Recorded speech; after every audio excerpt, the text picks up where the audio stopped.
Bismillahirrahmanirrahim. Assalamualaikum warahmatullahi wabarakatuh.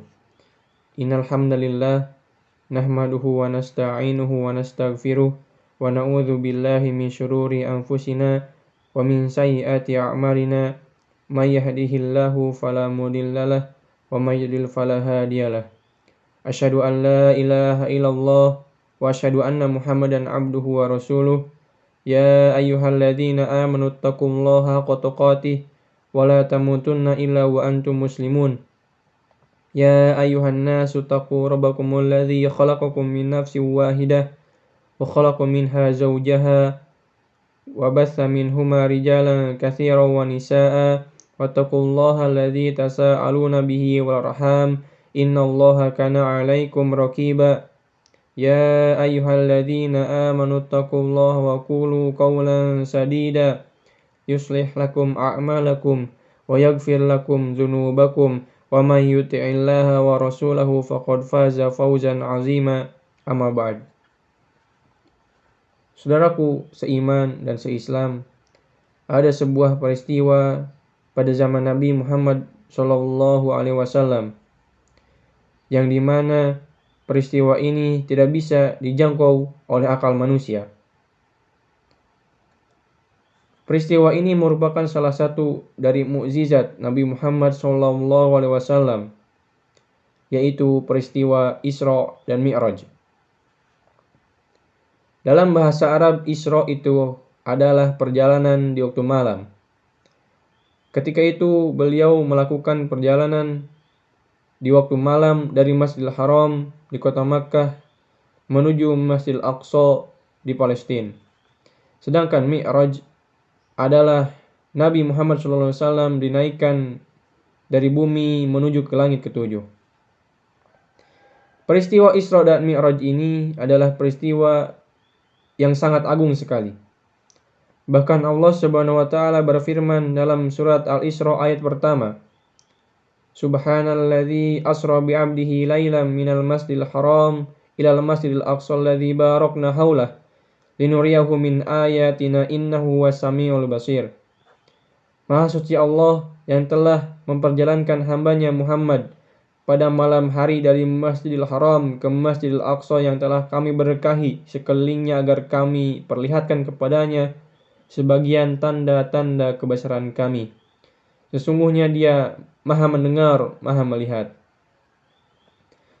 Allah Subhanahu wa taala juga berfirman dalam surat An-Najm dari ayat 1 sampai 18 yang dimana di sana diceritakan tentang kisah Nabi Muhammad sallallahu alaihi wasallam bersama dengan malaikat Jibril mengadakan perjalanan yang luar biasa sekali.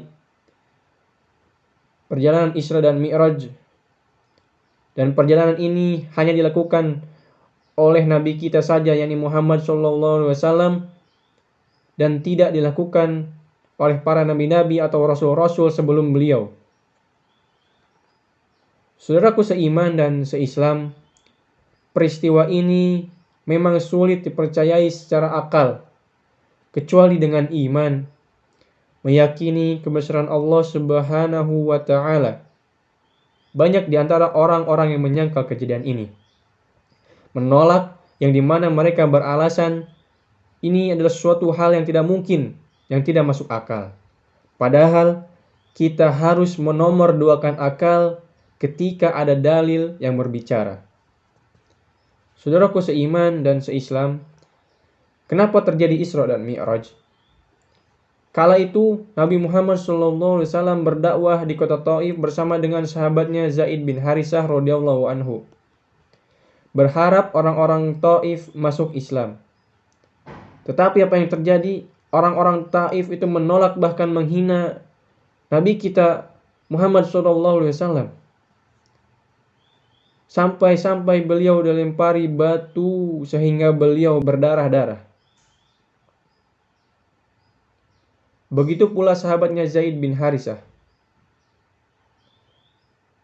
Seakan-akan kala itu bumi menolak Rasul, membenci Rasul. Tetapi yang di langit mencintainya. Oleh karena itu, untuk menghibur beliau sallallahu alaihi wasallam, Allah Subhanahu wa taala menunjukkan kebesarannya itu dengan mengisra dan memi'rajkan beliau sallallahu alaihi wasallam. Waktu itu sehabis Isya, ketika beliau sallallahu alaihi wasallam sedang berada di rumahnya, dipanggil oleh malaikat Jibril untuk diajak ke Baitul Maqdis, menaiki kendaraan khusus yaitu buraq. Buraq ini adalah seekor binatang yang lebih rendah dari kuda, tetapi kecepatannya luar biasa sekali, di mana satu langkahnya sejauh mata memandang. Saudaraku seiman, kejadian Isra Mi'raj ini banyak ulama berselisih tentang kapan terjadinya.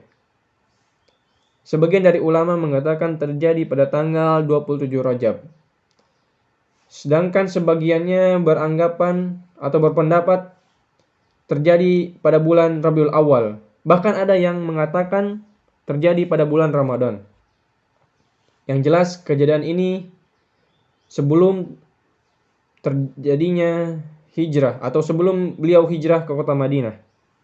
Tapi berita ini adalah hak. Berita ini benar terjadi. Saudaraku sekalian, sampailah Nabi di Baitul Maqdis. Beliau dipertemukan dengan para rasul dan nabi-nabi dan dijadikan imam salat di sana. Ini menunjukkan bahwa Nabi Muhammad adalah pemimpin para nabi dan rasul. Kemudian setelah salat, ketika itu Nabi Muhammad disodori oleh malaikat Jibril 3 minuman, yakni air, khamar, dan susu. Dan Nabi Muhammad memilih susu, sehingga Nabi mendapat petunjuk dan umatnya mendapat petunjuk. Kemudian Nabi Muhammad SAW naik ke langit untuk menerima perintah salat dari Allah Subhanahu wa taala. Nabi Muhammad juga dipertemukan dengan para nabi lagi di langit. Inilah kekuasaan Allah Subhanahu wa taala. Singkatnya, di sanalah Nabi mendapat perintah salat 5 waktu. Kemudian turun ke Baitul Maqdis, kemudian diperjalankan lagi ke Makkah. Sampainya di Makkah, banyak orang yang tidak mempercayai hal ini. Tetapi kala itu ada salah seorang dari sahabat beliau, yakni Abu Bakar As-Siddiq, membenarkan hal tersebut. Dan karena membenarkan hal tersebut, maka Abu Bakar digelari sebagai As-Siddiq, sebagai Abu Bakar As-Siddiq. Karena beliau tahu tidak mungkin seorang nabi berdusta. Demikianlah kultum singkat ini, dan mudah-mudahan kejadian Isra Mi'raj ini bisa menambah iman kita kepada Allah Subhanahu wa taala. Kejadian yang luar biasa yang hanya bisa dipahami dengan iman dan hati yang bersih. Mohon maaf atas segala kesalahan dan kekurangan. Wabillahi taufiq wal hidayah. Wassalamualaikum warahmatullahi wabarakatuh.